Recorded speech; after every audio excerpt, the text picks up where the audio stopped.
اس کے ذریعے ہم سب آپس میں بات کر سکیں گے۔ جس کو بھی کوئی مشکل ہوگی وہ اس میں بولے گا۔ زوار نے سب کو سمجھایا۔ اب چلو سب باہر کھڑی وین میں بیٹھو، زوار نے سب کو جانے کا کہا۔ اس وقت وہ سب وین میں بیٹھے جلال کے گھر کے سامنے کھڑے تھے۔ سب اپنی اپنی یونیفارم پہنے ہوئے تھے۔ زوار نے جلال کے گھر کے اوپر دیکھا، اسے کچھ گڑبڑ ہونے کا احساس ہوا۔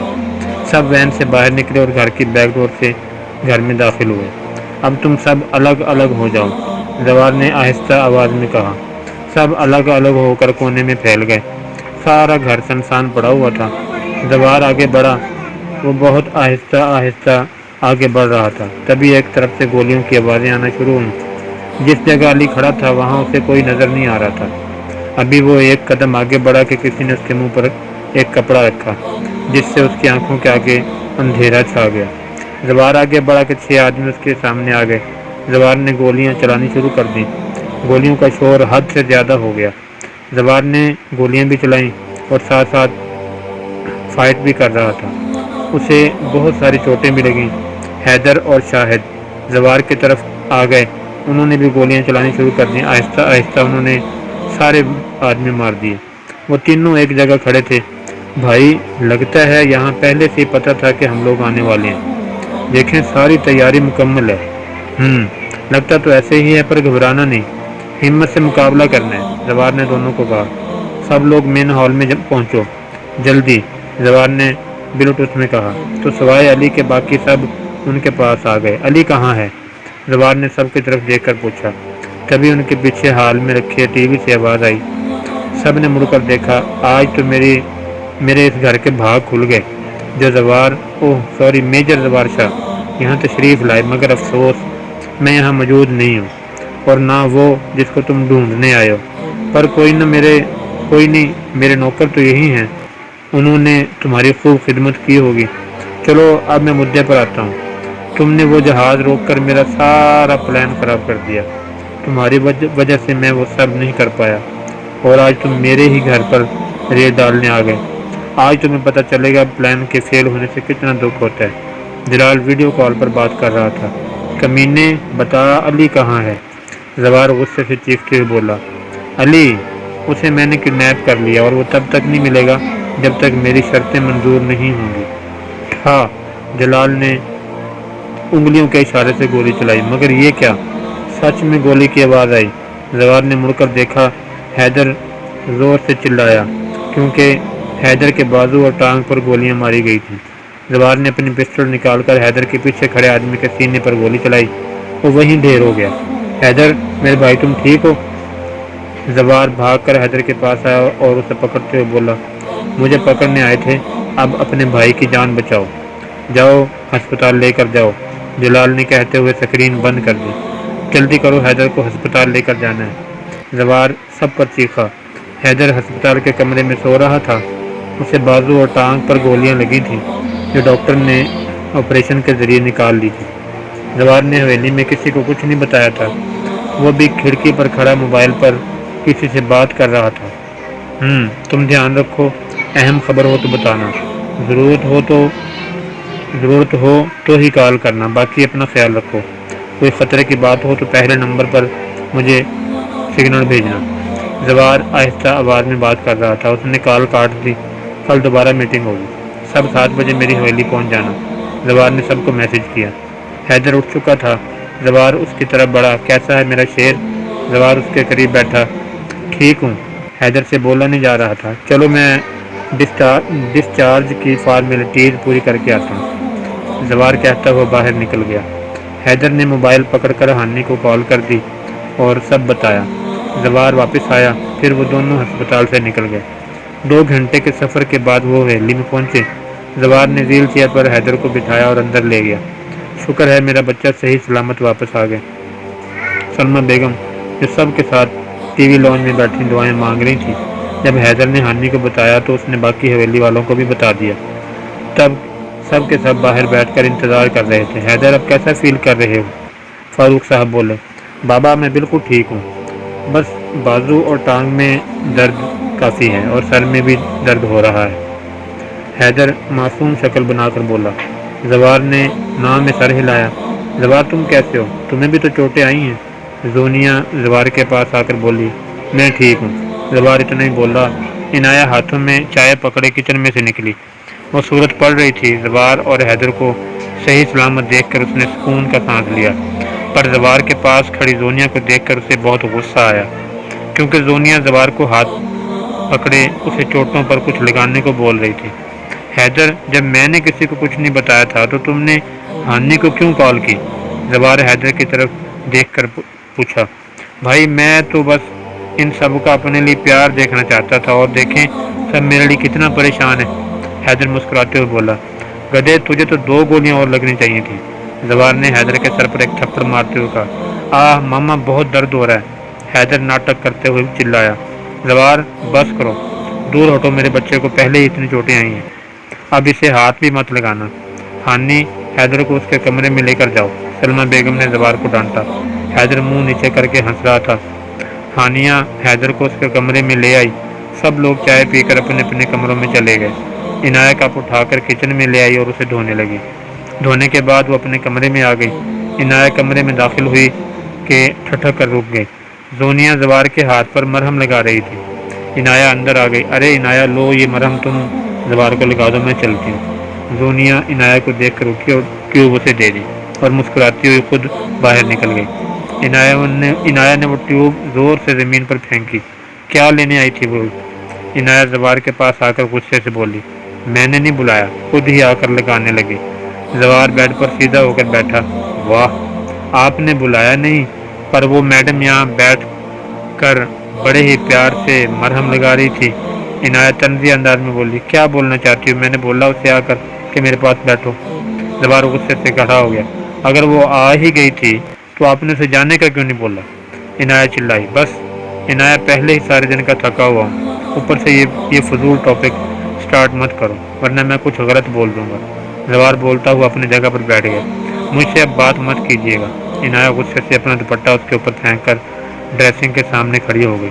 تم پاگل ہو چکی ہو، تمہارا یہ ہر روز کا ڈرامہ ہے۔ زونیا سے بات مت کرو، زونیا سے بات نہ کرو۔ کیوں نہ کروں؟ میری کزن ہے، اگر وہ بات کر ہی لیتی ہے تو اس میں ہر دفعہ تمہارا اس طرح ریئیکٹ کرنا مجھے بہت برا لگتا ہے۔ اس کا تو ایک ہی مطلب ہے، تمہیں مجھ پر یقین نہیں۔ بولو۔ اب زوار غصے سے عنایہ کے پاس آ کر بولا۔ ایک پل کے لیے عنایہ گھبرا گئی۔ تم اس کی وجہ سے مجھ سے اس طرح بات کرو گے؟ ہٹو پیچھے، مجھے بات نہیں کرنی۔ عنایہ ڈبڈبائی آنکھوں سے زوار کو دیکھ کر بولی اور اسے پیچھے ہٹا کر اپنی جگہ پر لیٹ گئی۔ کیا بکواس ہے عنایہ، 100 بات کی ایک بات۔ میں ایسا انسان نہیں ہوں جو تمہیں ہر وقت یہ بھروسہ دلاتا رہے کہ میں صرف تم سے محبت کرتا ہوں۔ یقین کرنا ہے تو کرو ورنہ بھاڑ میں جاؤ۔ زوار غصے سے کہتا بیڈ پر لیٹ گیا۔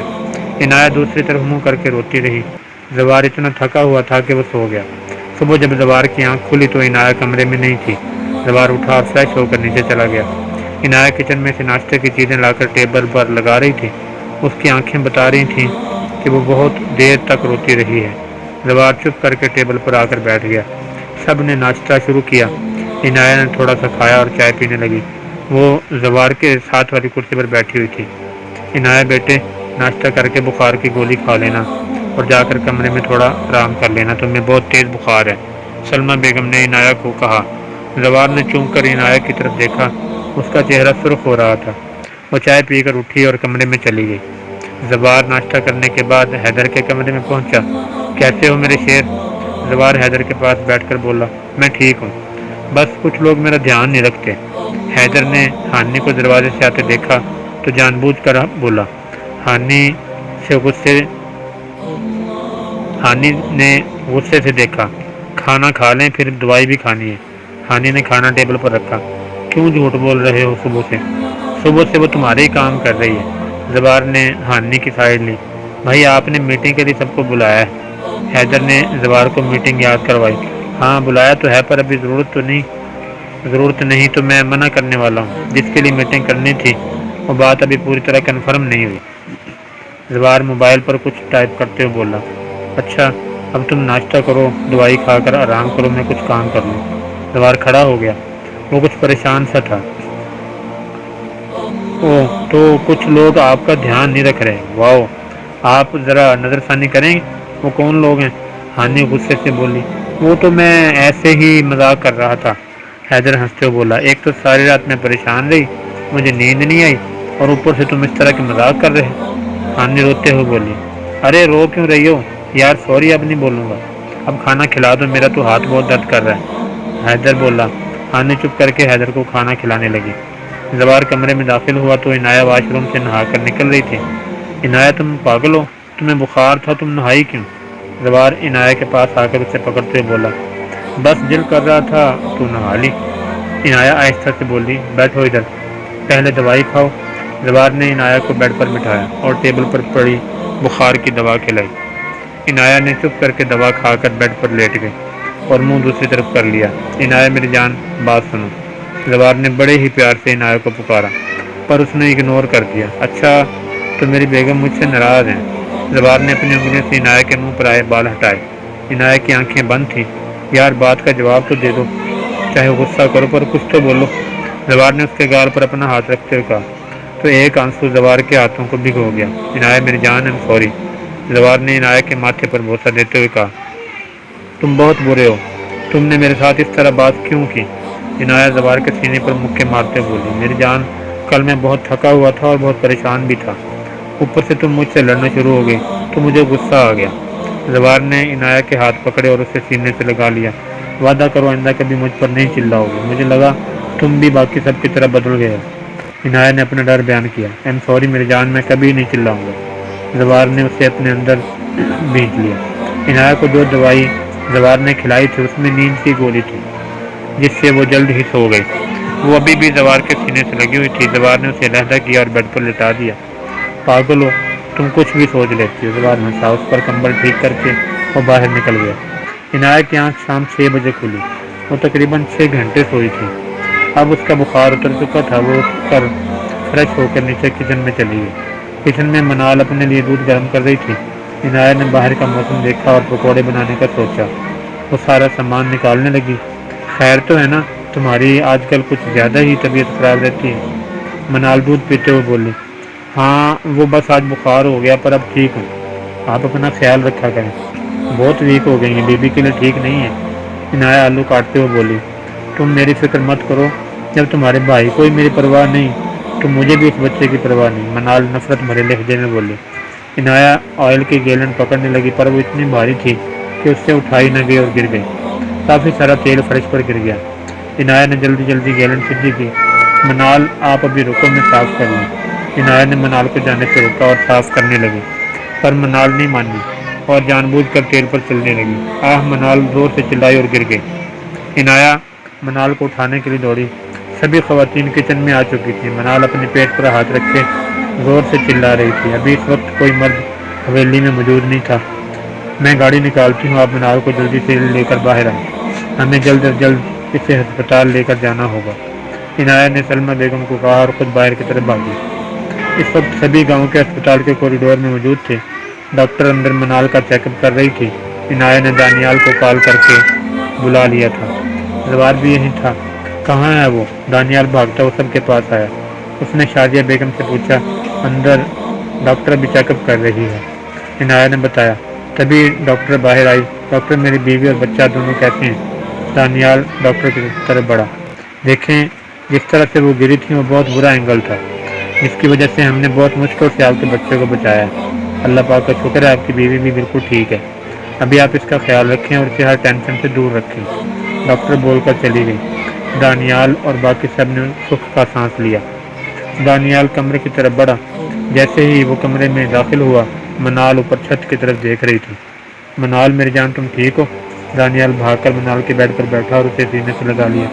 منال کچھ نہ بولی۔ اگر میں تمہیں اسی دن لے جاتا تو آج تمہارے ساتھ اتنا کچھ نہ ہوتا، مجھے معاف کر دو، سب میری غلطی ہے نا، میں اس دن غصے میں آ کر حویلی چھوڑتا اور نہ ہی آج تم اس حالت میں ہوتی، پر شکر ہے ہمارے بچے کو کچھ نہیں ہوا۔ دانیال منال کو گلے لگاتے ہوئے رو رہا تھا۔ تبھی باقی سب بھی اندر آ گئے۔ یہ سب کیسے ہوا؟ رابعہ بیگم بولی۔ ماما یہ سب عنایہ کی وجہ سے ہوا ہے، میں بتاتی ہوں آپ سب کو۔ شام میں جب میں دودھ پینے کے لیے کچن میں گئی، عنایہ پکوڑے بنانے کی تیاری کر رہی تھی۔ اس نے جان بوجھ کر تیل فرش پر گرایا۔ یہ مجھ سے بہت زیادہ لڑی۔ عنایہ نے کہا تمہاری وجہ سے میرا بھائی چلا گیا۔ اسی خاندان کی وجہ سے میری ماں مر گئی۔ جب میں واپس جانے کے لیے مڑی تو میں سنبھل کر چل رہی تھی، تبھی عنایہ نے مجھے پیچھے سے دھکا دیا اور میں منہ کے بل گر گئی۔ منال نے روتے ہوئے سب کو جھوٹ موٹ کی کہانی بتائی، جسے سن کر سب لوگ عنایہ کی طرف دیکھنے لگے۔ نہیں بھائی، آپ مجھ پر یقین کریں، میں نے ایسا کچھ نہیں کیا، اور میں کیسے اپنے بھائی کے بچے کو مارنے کی کوشش کر سکتی ہوں؟ بلکہ منال نہیں چاہتی کہ یہ بچہ اس دنیا میں آئے۔ منال اپنی بات بول رہی تھی، تبھی دانیال کا ہاتھ اٹھا اور عنایہ کے گال پر نشان چھوڑ گیا۔ عنایہ کے سارے الفاظ اس کے منہ میں رہ گئے۔ زوار آگے بڑھا اور دانیال کو دور کیا۔ عنایہ، مجھے نہیں پتا تھا تم اتنا گر سکتی ہو۔ تم نے جو نفرت اتنے سالوں سے اپنے اندر دبا کر رکھی ہے، اسی وجہ سے کہ ہماری ماما نہیں رہی۔ عنایہ، وہ تمہاری اکیلی کی ماں نہیں تھی، میری بھی ماں تھی، پر میں اتنا نہیں گرا جب سے آئی ہو کوئی نہ کوئی تماشا لگائے رکھتی ہو۔ آج اسی نفرت میں تم میرے بچے کو مارنے والی تھی۔ دانیال عنایہ پر چیخ رہا تھا۔ عنایہ ہونک سی اپنے بھائی کے الفاظ سن رہی تھی۔ کیا ہو گیا دانیال؟ تم ایسا سوچ بھی کیسے سکتے ہو کہ عنایہ اتنی گندی حرکت کرے گی؟ زوار عنایہ کو اپنے ساتھ لگاتے ہوئے بولا۔ اگر زوار نے اسے سہارا نہ دیا ہوتا تو وہ کب کی گر چکی ہوتی۔ تو تمہارا کیا مطلب ہے؟ منال جھوٹ بول رہی ہے؟ کیا وہ خود اپنے بچے کو مارنا چاہے گی؟ عنایہ، آج مجھے تمہیں اپنی بہن کہتے ہوئے شرم آ رہی ہے۔ آج سے میرا اور تمہارا ہر رشتہ ختم۔ آج سے سوچنا تمہارا بھائی کوئی تھا ہی نہیں۔ دانیال نے عنایہ کو دیکھتے ہوئے کہا۔ اٹھو منال، چلو میرے ساتھ، تمہارا جب دل چاہے اپنے گھر والوں سے مل لینا، پر اب میں 2 منٹ بھی تمہیں یہاں نہیں چھوڑ سکتا۔ دانیال نے منال کو اٹھاتے ہوئے کہا۔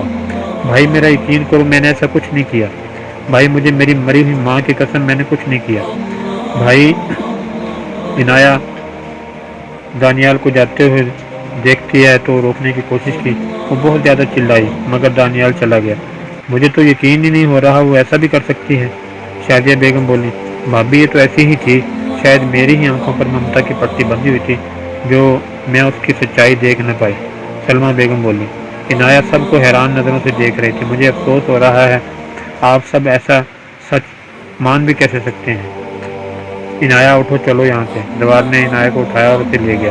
دانیال منال کو لے کر اپنے گھر آ گیا۔ تم اب آرام کرو گی، کسی کام کو ہاتھ نہیں لگاؤ گی، جو چاہیے تم مجھے بولو گی، میں وہ لے آؤں گا، تم بس خوش رہو۔ دانیال نے منال کو بیڈ پر لٹایا اور خود چیزیں سیٹ کرنے لگا۔ منال کچھ نہ بولی۔ منال میرے جان، تم ابھی بھی مجھ سے ناراض ہو؟ دانیال منال کے پاس بیڈ پر بیٹھا۔ نہیں، بس جو کچھ آج ہوا اس کے بارے میں سوچ رہی تھی، منال آہستہ سے بولی۔ منال، آج جو بھی ہوا مجھے عنایہ سے ایسی امید نہیں تھی، پتہ نہیں اس نے ایسا کیوں کیا۔ کچھ دن پہلے وہی مجھے بول رہی تھی تمہیں لے جاؤں، تم اداس ہو، مجھے لگتا ہے وہ جان چھڑوانا چاہتی تھی۔ دانیال دکھ بھرے لہجے میں بولا۔ منال سن کر حیران ہو گئی۔ چھوڑو، آج جو بھی ہوا ہم اس بارے میں کبھی بات نہیں کریں گے، تم بس اپنا خیال رکھو اور ہمارے ہونے والے بچے کے بارے میں سوچو۔ دانیال نے منال کے ماتھے پر بوسہ دیا۔ اچھا میں نہا لیتا ہوں، دانیال کہتا ہوا واش روم کی طرف بڑھ گیا۔ کیا جو میں نے کیا وہ غلط تھا؟ نہیں، عنایہ کے ساتھ ایسا ہی ہونا چاہیے تھا۔ منال خود سے ہی باتیں کر رہا تھا۔ زوار، میں نے ایسا نہیں کیا، میں ایسا کرنے کے بارے میں سوچ بھی نہیں سکتی۔ تم بتاؤ، کیا یہ سب میں نے کیا؟ تیل تو خود بخود گر گیا تھا، میں نے ایسا نہیں کیا۔ زوار عنایہ کو حویلی میں لے آیا تھا، اب وہ کمرے میں رو رہی تھی۔ میری جان، مجھے تم پر پورا یقین ہے، تم ایسا نہیں کر سکتی۔ تم اپنوں کے ساتھ تو کیا دشمنوں کے ساتھ بھی ایسا نہیں کر سکتی۔ زوار اسے چپ کروانے کی کوشش کر رہا تھا۔ تو میرے بھائی نے میرا یقین کیوں نہیں کیا؟ عنایہ زور سے چیخی۔ اس نے کیوں یہ نہیں بولا کہ مجھے تم پر یقین ہے؟ کیوں؟ عنایہ روتے ہوئے بولی۔ عنایہ، میں ایک ہی بات بولوں گا، جو بھی آج ہوا اس سب کا فیصلہ اللہ پر چھوڑ دو، وہ جلد ہی سچائی سب کے سامنے لے آئے گا، اور چپ ہو جاؤ، طبیعت خراب ہو جائے گی۔ زوار عنایہ کو گلے لگاتے ہوئے بولا۔ میں تو سب کچھ اللہ پر چھوڑتی ہوں، پر میرے ساتھ ہر بار ایسا ہی ہوتا ہے۔ عنایہ روتے ہوئے بولی۔ وہ بہت زیادہ رو رہی تھی، زوار کو اسے سنبھالنا مشکل ہو رہا تھا۔ عنایہ باجی، آپ کو نیچے دادا جی بلا رہے ہیں۔ نرگس عنایہ کو بلانے آئی۔ دادا جی؟ اسے حیرانگی ہوئی۔ چلو تم، میں آتی ہوں۔ عنایہ بیڈ کی چادر ٹھیک کرتے ہوئے بولی۔ عنایہ اپنا دوپٹہ ٹھیک کرتے نیچے دادا جی کے کمرے میں آئی۔ جی، آپ نے بلایا تھا؟ عنایہ دادا جی کے پاس آ کر بولی۔ وہ آج پہلی بار دادا جی سے اچھے سے بولی تھی۔ بیٹا یہاں بیٹھو، انہوں نے بیڈ کی طرف اشارہ کیا۔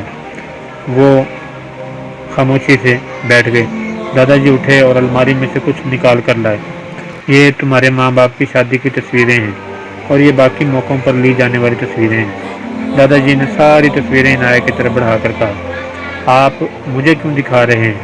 عنایہ نے حیرانگی سے پوچھا، بیٹا آج میں تمہیں سب سوالوں کے جواب دوں گا، تمہیں ساری سچائی بتاؤں گا، دادا جی صاف لہجے میں بولے۔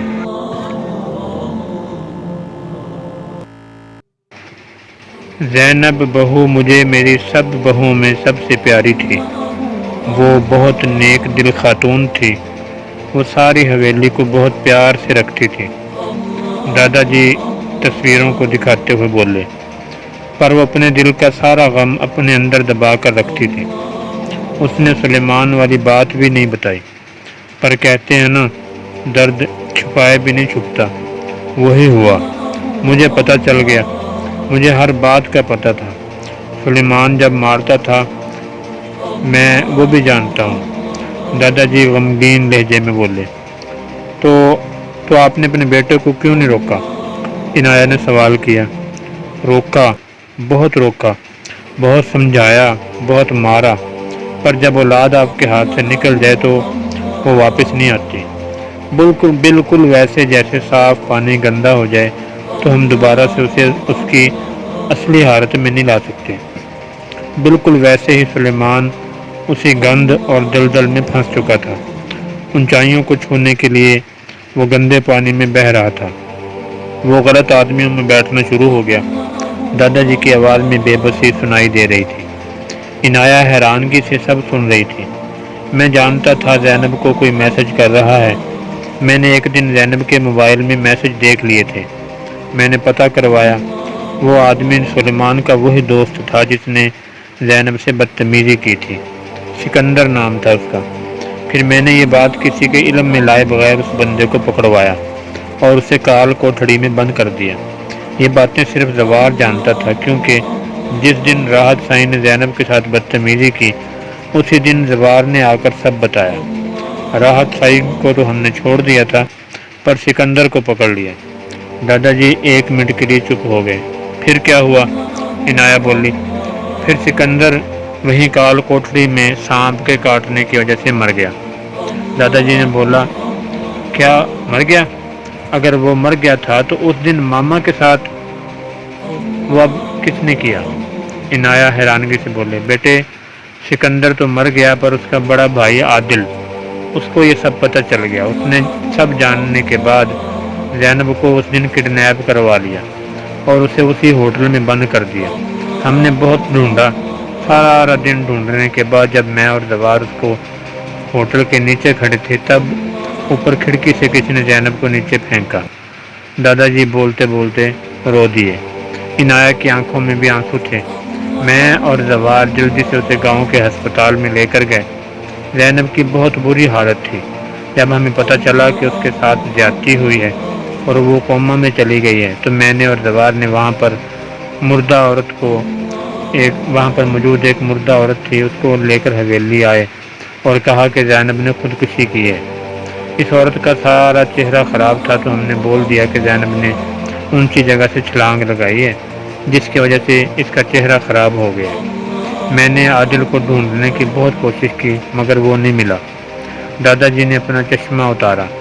2 سال پہلے مجھے پتہ چلا کہ عادل کینسر کی وجہ سے مر گیا ہے۔ بیٹے تمہیں میں نے لندن اس وجہ سے بھیجا تھا کیونکہ تم ایک چشمدید گواہ تھی، تم اس ہوٹل کے اندر گئی تھی اور یہ بات عادل کو پتہ چل چکی تھی۔ تمہیں یاد ہوگا لندن جانے کے بعد جس انسان نے تمہارے ساتھ بدتمیزی کی تھی وہ عادل کا نوکر تھا، وہ تمہیں بے ہوش کر کے عادل کے پاس لے جانا چاہتا تھا، پر تم بہادر نکلی، تم نے اسے فیل کر دیا۔ اس دن جب تم ساری باتیں بول رہی تھی زینب کبھی نہیں چاہتی تھی کہ تمہیں یہ ساری باتیں پتہ چلیں۔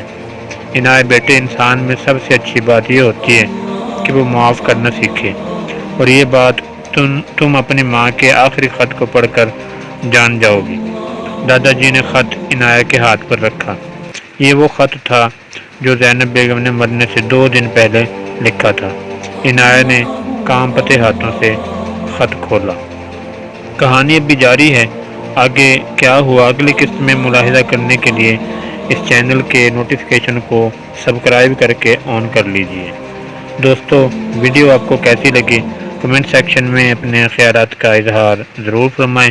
ویڈیو کو لائک اور شیئر کرنا مت بھولیے، چینل کو سبسکرائب کر دیجیے۔ اپنا بہت سا خیال رکھیے، ملتے ہیں انشاءاللہ بہت جلد نیکسٹ ویڈیو میں، تب تک کے لیے اجازت، اللہ حافظ، السلام علیکم ورحمۃ اللہ وبرکاتہ۔